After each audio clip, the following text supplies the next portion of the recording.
Media వాళ్ళందరికీ మళ్ళీ thanks and sorry చెప్పుకుంటున్నానండి. నా వల్ల మళ్ళీ రోజు ఇబ్బందే ఇది.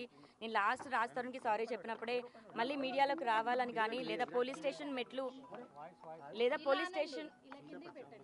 మెట్లు మళ్ళీ ఎక్కుతాననైతే అనుకోలేదు. నిన్న నాకు జరిగిన దాడికి నేను మళ్ళీ పోలీస్ స్టేషన్ మెట్లు ఎక్కాల్సి వస్తుంది. ఇదంతా కూడా ఎక్స్పీరియన్స్ అవ్వాల్సి వస్తుంది. నా లైఫ్లో నాకు జరిగిన అన్యాయంకి నేను ఫైట్ చేస్తున్నాను. అది కొంతమందికి నచ్చచ్చు, కొంతమందికి నచ్చకపోవచ్చు. ఎందుకంటే ఇద్దరు మగాళ్ళ మీద ఫైట్ చేస్తున్నాను. అందులో రాజ్ తరుణ్ కానీ మస్తాన్ సాయి కానీ ఇద్దరు పలుకుబడి ఉన్న మనుషులు, ఇద్దరు డబ్బులు ఉన్న మనుషులు. నేను న్యాయం కోసమే పోరాడుతున్నాను. న్యాయం కోర్టులో ఉంది. కోర్టుని కోర్టులాగా కూడా గౌరవించకుండా పర్సనల్గా అటాకులు చేసి నా మీద దాడి చేస్తున్నారు. ఒంటరిగా ఉన్నాను, ఒక్కదాన్నే, నార్మల్ మిడిల్ క్లాస్ అమ్మాయినే నేను. ఈ రోజున రాజ్ తరుణ్ హీరో అయిపోయి నేనేం చేసినా నడిపించుకుంటుంది అన్న దాంట్లో పట్టపగలు మా ఇంటికి అమ్మాయిలు లాంటి అబ్బాయిల్ని పంపించాడు. మరి అబ్బాయిలు అమ్మాయిలాగా వచ్చారో కానీ వచ్చి నన్ను దారుణంగా అటాకులు చేసిన, ప్రైవేట్ పార్ట్స్ని కూడా ఇచ్చేసి ఎంత హ్యూమిలేట్ చేసి నన్ను గేట్ వరకు డ్రాగ్ చేసుకుంటూ వచ్చారు. పోలీసులు ఆ సెకండ్ రైట్ టైంకి రాకపోయి ఉంటే నాకు ఏమై ఉండేదో కూడా నాకు తెలియదు. చచ్చిపోయానని ఒక సెకండ్ అయితే అనుకున్నాను. అండ్ ఆ విషయం మీద ఫైట్ చేస్తుంటే సంబంధం లేకుండా శేఖర్ భాష వచ్చాడు, ఆ ప్రీతి అనే అమ్మాయి వచ్చింది, అండ్ ఉదయ్ వీళ్ళందరూ కూడా ఎందుకు వచ్చి మాట్లాడుతున్నారో నాకైతే తెలియదు. వాళ్ళు నా ప్రాపర్టీకి కానీ నా కేసుకు కానీ ఎటువంటి సంబంధం లేని పీపుల్ కేసుకు డైవర్ట్ చేయడానికి మాత్రమే చేస్తున్నారు. అండ్ రాజ్ తరుణ్ పైన నేను మనస్ఫూర్తిగా సారీ చెప్పి ఇదే మీడియా ముఖంగా కేసులు వద్దు అనుకొని తీసుకుందాం అనుకున్న మాట నిజమే. మళ్ళీ ఈ రోజున ఫైట్ చేద్దాం అనుకుంటుంది కూడా నిజమే. ఎందుకంటే వాళ్ళు చేసిన అటాక్కి మాత్రమే నేను డిఫెండ్ అండ్ నేను ఫైట్ చేసుకుందాం అనుకుంటున్నాను. నా పైన దాడి చేశారు, చాలా అసభ్యకరంగా బిహేవ్ చేశారు. ఇప్పుడు నేను ముందుకెళ్తున్నాను. రాజ్ తరుణ్ వచ్చి సమాధానం ఖచ్చితంగా చెప్పాలి. పోలీసు వారిని కూడా అదే కోరాను, రాజ్ తరుణ్ వచ్చి మాట్లాడాలని, లేకపోతే రాజ్ తరుణ్ని దీనిపైన ఇన్వెస్టిగేట్ చేయాలని, దీనిపైన వెనకాల ఎవరుండి నా పైన దాడి చేయించారని.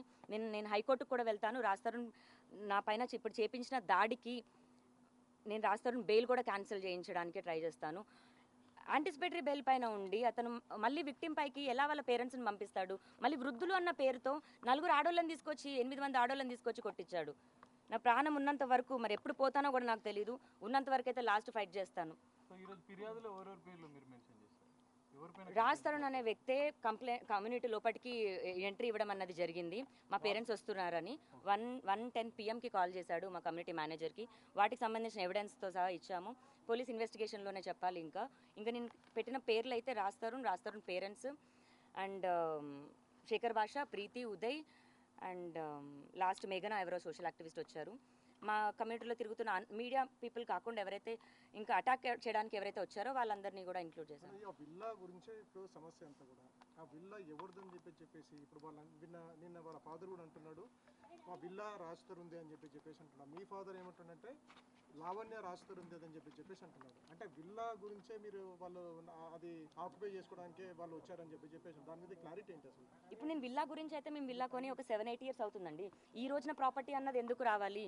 మేము రాజ్ తరుణ్ 2009 నుంచి మేము స్టార్ట్ చేసుకున్నాము. ఆ రోజు నుంచి ప్రపంచానికి తెలియని లావణ్య రాజ్ తరుణ్ వద్దనుకున్న తర్వాతే లావణ్య చెడ్డదైపోయింది. లావణ్య డ్రగ్స్ అమ్ముతుంది, లావణ్య డ్రగ్స్ కన్జ్యూమ్ చేస్తుంది, లావణ్య ప్రాస్టిట్యూట్ కూడా అయిపోయింది. ఒక ఆడదయ్యి ఉండి విలేకర్, ప్రముఖ యూట్యూబ్ ఛానల్ విలేకర్ ప్రాస్టిట్యూషన్ అన్న వర్డ్ మెన్షన్ చేసింది. ఈ రిపోర్ట్లో ఆమె గురించి కూడా మెన్షన్ చేశాను. ఆవిడ 40,000 డబ్బులు తీసుకుందండి ఆవిడ నా దగ్గర. ఓన్లీ థంబ్నెయిల్ పెట్టారు వాళ్ళ యూట్యూబ్ ఛానల్లో, లావణ్య మొగుడెవరు, రాజ్ తరుణా మస్తాన్ సాయి అని థంబ్నెయిల్ పెట్టింది. ఏంటి పెట్రిషా నువ్వు ఎలా పెడతావు అలా అని అడిగితే మా బ్యాక్ అండ్ టీం ఇలా వర్కౌట్ అవుతుంది, డబ్బులు కావాలని అనింది. నాకే తినడానికి లేని టైంలో నేను 40,000 ఇవ్వడం జరిగిందండి పెట్రిషాకి. ఇంకా అంటే 2 లక్షలు అడిగింది. ఇంకా ఇవ్వని పక్షంలో మస్తాన్ సాయి వైపుకి వెళ్ళింది. మస్తాన్ సాయి వాళ్ళ అక్యూజ్డ్ వైపుకి వెళ్ళి ఇదంతా చేస్తుంది. పర్సనల్ గ్రడ్జ్ పైన వీళ్ళంతా సిండికేట్ బ్యాచ్, శేఖర్ భాష, ప్రీతి, ఉదయ్, మేఘన అండ్ పెట్రిషా వీళ్ళంతా గ్రూప్గా ఫామ్ అయ్యే ఇదంతా చేశారు. ఎంత చేసినా ఏమున్నా సరే పోలీస్ స్టేషన్ ఉందండి, చట్టం ఉంది, నేను లా ప్రకారమే వెళ్తాను. ఏం చేసుకుంటారో చేసుకోనివ్వండి. ఇంకా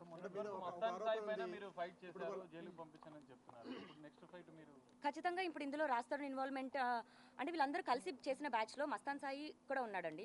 మరి ఇది రాజ్ తరుణ్ చేపించాడా లేదా మస్తాన్ సాయి చేపించాడా లేదా అందరూ కలిసే ఫామ్ చేశారన్న నిజం బయటకు వస్తే నెక్స్ట్ రాజ్ తరుణ్ కూడా ఖచ్చితంగా వెళ్తాడు. నేను ఇన్ని రోజులు రాజ్ తరుణ్కి అగేన్స్ట్గా సాక్ష్యాలు ఇవ్వలేదు. నేను ప్రేమించిన మనిషి కాబట్టి ఇవ్వలేదు. కంప్లైంట్ పెట్టినప్పటికీ నేను మనిషి కావాలి అనుకొని పెట్టాను, మనిషి జైలుకి వెళ్ళాలని కాదు. కానీ అతను సైలెంట్గా ఉండి ఇంత క్రూయల్గా బిహేవ్ చేస్తున్నాడంటే ఫిజికల్ అటాక్ అన్నది తప్పు. నువ్వు అట్లీస్ట్ మాటలతో దాడి చేసినా మాట అనేది మర్చిపోతామేమో. ఆ సెకండ్ ప్రాణం పోతే ప్రాణం తీసుకురాలేరు ఎవరు. రాస్తారుని కూడా ప్రిజన్ కి పంపిస్తానండి. ఫాదర్ మీరేనా మేడం ఎలో చేసింది ఇంట్లోకి లోపలికి అవును ఎలో చేశారా? అంటే అందులో వాట ఉందని చెప్పేసి వాళ్ళేదన్నా అది వాళ్ళు వీళ్ళు అనడానికి మాది ఇంకా సపరేషన్ అవ్వలేదండి. కోర్టు తీర్పు లావణ్య రాస్తారుని విడిపోయారు, లావణ్య రాస్తారుకి సంబంధం లేదు అన్నదేమి ఇవ్వాల. ఛార్జ్ షీట్ అయింది, ఛార్జ్ షీట్లో 11 ఏళ్ళు వీళ్ళు సహజీవనం చేశారు అని వచ్చారు.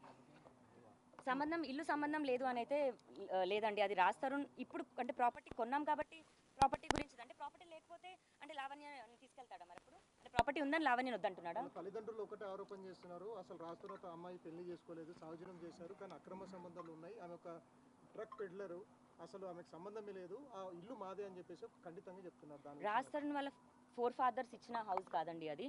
రాజ్ తరుణ్ హైదరాబాద్కి వచ్చిన తర్వాత జీరోతో తన కెరియర్ స్టార్ట్ చేశాడు. అతను కూడా స్టార్టింగ్ డేస్లో మీ అందరికీ చెప్పడం జరిగింది.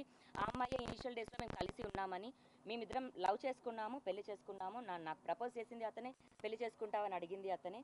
దాని తర్వాత మేము ఫామ్ చేసుకున్న మా జర్నీలో వచ్చిన ఇల్లు అది.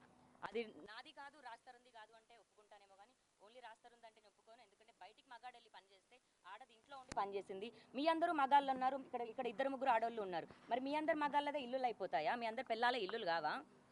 మీ అందరి మగాళ్ళ మీద పేరు మీద ఇల్లు ఉంటే అడిగే క్వశ్చన్ అడిగేటప్పుడు అవును ఇప్పుడు పెళ్లి అన్న సర్టిఫికేట్ అన్నది ఇప్పుడు లీగల్ గా ఇప్పుడు వచ్చిందేమో. ఒకప్పుడు మన పేరెంట్స్ కి సర్టిఫికేట్లు ఎక్కడ ఉన్నాయి, రిజిస్ట్రేషన్లు ఎక్కడ ఉన్నాయి? దట్స్ వాట్ ఇప్పుడు నాది రాస్తారుంది 1 year 2 year థింగ్.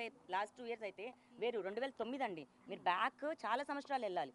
అప్పటి నుంచి మేము ప్రేమించుకున్నాం. ఇప్పుడు నా వయసు 33, 16 సంవత్సరాలు అవుతుంది. అర్థమవుతుందా? మీరు అక్కడి వరకు వెళ్ళండి. నేను అంటే ఆ మనిషిని అంత నమ్మా. ఒక సంతకం పెట్టించుకోవడానికి నాకు ఎంతసేపు? అతను చెక్ బుక్సే నా దగ్గర ఉంటాయి, సైన్ చేసేసిన చెక్ బుక్స్. ఒక సంతకం పెట్టమంటే పెట్టేవాడు కదా ఏంటి? అసలు విడిపోతాము అన్న థాట్ ఉండేది కాదు నాకు, ఇలాంటి గొడవలు అవుతాయని థాట్ ఉండేది కాదు. మరి ఆడపిల్లలు రావడం వల్ల, మస్తాన్ సాయి రావడం వల్ల రాజ్ తరుణ్ ఇలా అయ్యాడా, లేదా ఆ ఇల్లు ప్రాపర్టీ మీద మస్తాన్ సాయి ఇప్పుడు చేస్తున్నాడో నాకు తెలియదు. ఆ ఇల్లు ప్రాపర్టీ పైన రాజ్ తరుణ్ పేరెంట్స్కి ఆశ ఉందో కూడా నాకు తెలియదు. కానీ రాజ్ తరుణ్ పేరెంట్స్ ఆస్తి కాదు, అలాని మా పేరెంట్స్ ఆస్తి కాదు. బతుకు తెరువు కోసం నాకు ఏ రోజున సాయం కావాలంటే మా పేరెంట్స్ ఎంతో ఇవ్వడమేమో, మా బతుకు తెరువు కోసం రాజ్ తరుణ్ సంపాదించే డబ్బేమో, అంతే. దయచేసి అర్థం చేసుకోండి. ఖచ్చితంగా అండి. ఇప్పుడు అతను ఇల్లు కొన్నాడు, 1,20,00,000 పెట్టి 1,50,00,000 పెట్టి కొన్నాడండి. ఈ రోజు 10 కోట్లు అయింది కాబట్టి ప్రాపర్టీ అంటున్నారు. డిగ్రేడ్ అయిపోయి అసలు ఇల్లే కూలిపోయింది, ప్రాపర్టీ లేదైతే. ఇంకో ఆరోపణ, మీరు అందరు కాల్స్ రికార్డ్ చేస్తారు, వీడియో కాల్ రికార్డ్ చేస్తారు, అలాగే ఒక ఇన్వెస్టిగేషన్ ఆఫీసర్ కాల్ రికార్డ్ కూడా చేసి భయపెట్టించారని చెప్పేసి ప్రధాన ఆరోపణ ఉంది. దాని మీద మీరు ఏం క్లారిటీ ఇస్తారు? మీరు అడిగిన క్వశ్చన్ నాకు డైరెక్ట్గానే అర్థమైంది. ఇప్పుడు కాల్స్ అన్నవి ప్రతి ఒక్కరు చేశారు. అండ్ నా కేసుకి సంబంధించి ఏమో రికార్డ్ ఏమో కానీ సంబంధం లేదు, నాకు అవసరమే లేదు.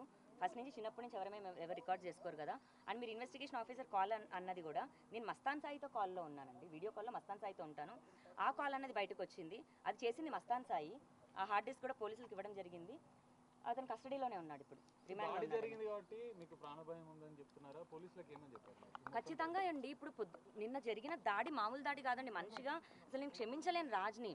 అందులో రాజు ఉండి చేశాడా లేకపోతే రాజ్ తరుణ్ పేరెంట్స్ వాళ్ళు ఓన్గా చేశారనేది సమాధానం చెప్పేంత వరకు నేను ఊరుకోను. ఒకవేళ రాజు అయితే కనుక నేను రాజుని కోర్టు మెట్లెక్కిస్తాను.